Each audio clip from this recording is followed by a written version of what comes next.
guys, welcome to my channel. If you haven't done so, please subscribe. So in today's video, I'm going to be showing you how I made this rose inspired face cream. And the best thing about it is that it's completely natural, even down to the preservative that I use. If you want to know how I made this and my true thoughts and feelings and how I got this lovely rose color, keep on watching this video. Starting off with my water phase, I'm using Rose Geranium Hydrosol. This hydrosol smells really nice. I also use distilled water as part of my water phase, but I just lost a clip for that. Moving on to the oil phase, I am starting with my emulsifier, which is Olive M1000. Olive M1000 is considered a natural emulsifier. For my oil, I'm using cocoa caprylate. When working with Olive M1000, you want to use light esters such as cocoa caprylate or seed oils. My co-emulsifier is cetyl alcohol. Co-emulsifiers are used to help the viscosity of your emulsions and to have a better skin feel. I also added xanthan gum into my water phase because my supplier said that xanthan gum will help with the stability of your emulsions. However, there are mixed feelings about this, especially when working with Olive M1000, which I'll get to at the end of the video. Moving on to the heated phase of the formula, I'm heating both my oil phase and my water phase. No more than 75 degrees though. You also want to make sure, no more than 80 degrees. Then you also want to make sure that you are mixing your water phase that has your xanthan gum together because I didn't want everything to clump up. Once both phases are heated over 75 degrees, I start pouring my oil gently into my water. I personally like my water phase to be around 65 degrees before I start pouring it in. And honestly, I had to mix it a lot off camera for it to come out this nice white consistency. Now to get the emulsion this nice pink color, I use beetroot powder. I would suggest that you sieve your beetroot powder before you add it in so that you don't end up with clumps. However, I did sieve it and I still ended up with clumps, but yeah, I'm just telling you not to skip that part. Once the emulsion has cooled down to about 40 degrees, it's time to add your cool down ingredients like vitamin E oil. Vitamin E oil is used to slow down the rancidity of your carrier oils. I also added rosehip oil. For my preservative, I'm using Preservative Eco. This is considered a natural preservative for skin and hair care formulations. However, I would just still say to do your research depending on where you live. It contains sorbic acid and glycerin, which is widely accepted in the natural hair and skincare formulation community. Once you add your preservative, you'll notice that the emulsion kind of thins out. And then it's time to test your pH.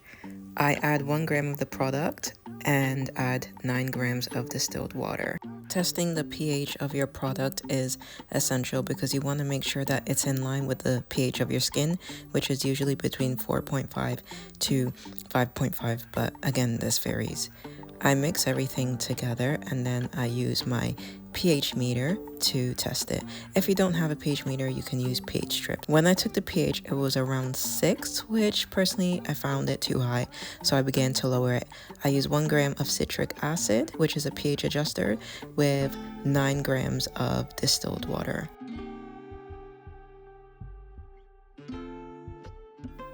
It's very important that when you are adding the pH adjustment solution that you don't add too much. Honestly, add very little at a time. I would say add less than 3 milliliters, which is like the minimum amount on this pipette. Then once you add it in, mix everything together, and then you have to take another sample solution to test the pH, which is what I'm doing here. I'm adding in 1 gram of the product and 9 grams of distilled water and mixing it all together. I took the pH and it ended up being around 5.4 to about 5.3, which I believe is fine for me. And I proceeded to bottle it up. I have this container. Honestly, I can't even remember where I got it from, but obviously I bought it some time back. And I just literally poured it in using this spoon.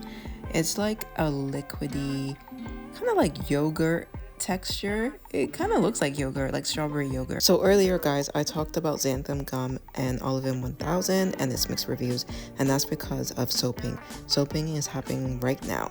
So basically, it's this white cast that's left on your skin, and Olivine 1000 is prone to this, but apparently xanthan gum can make it worse. And some people say it makes it better, so I'm not too sure. There are a few things you can do to reduce soaping. You can increase your fatty alcohols like cetyl alcohol, you can decrease your emulsifier, or you can use silicones like dimethicones. However, if you want to go the natural route, maybe you can use olive squalene. Here, guys, is the formula for this rose face cream. Also, I use a little bit of Olivine 1000 and I still get soaping, so it's just a thing with this ingredient. Natural emulsifiers are really prone to soaping, so you may want to look for alternatives. Hey guys, so I wanted to give you guys an update on the rose face cream.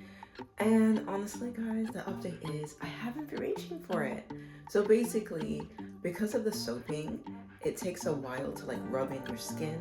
And honestly, in the morning when I'm like rushing for work, I don't have time to be standing there rubbing the cream in my face. So yeah, I haven't been reaching for it, unfortunately. But it is a nice face cream. Honestly, guys, this is like the second time I filmed this. So yeah.